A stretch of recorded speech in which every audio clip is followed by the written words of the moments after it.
اكسل 94 يا جماعه. عربيه الناس كلها قعدت بتدور عليها عشان سعرها بقى مناسب لكل الناس. العربيه اللي معانا ديت رشه كلها من الخارج، ورشه المحورين اللي ورا اللي فوق العجل. الراجل صاحبها قال كده.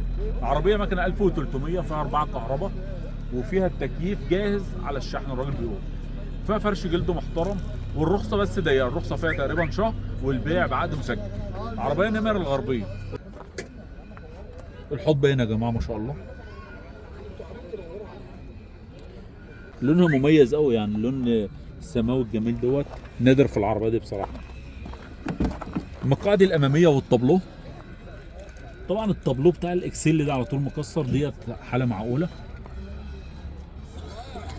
الراجل بيقول له 4 كهرباء. المحورين دولت يا احمد الراجل بيقول لك رشين، ده والتاني. فرش جلد ممتاز بصراحه. مرور الغربيه.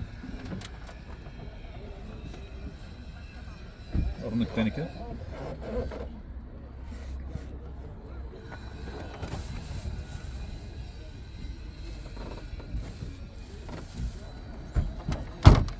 اوضح بس الناس الحته دي، الراجل بيقول العربيه رشه. الراجل بيتكلم في 100 او في 95 تبع التفاوض، وتبع ما تيجي تشوف عربيتك وتتفاوض معاه. عربيه حاله ممتازه بدون اي برومه، العربيه ولا سمكره برومه، العربيه جاهزه على الركوب.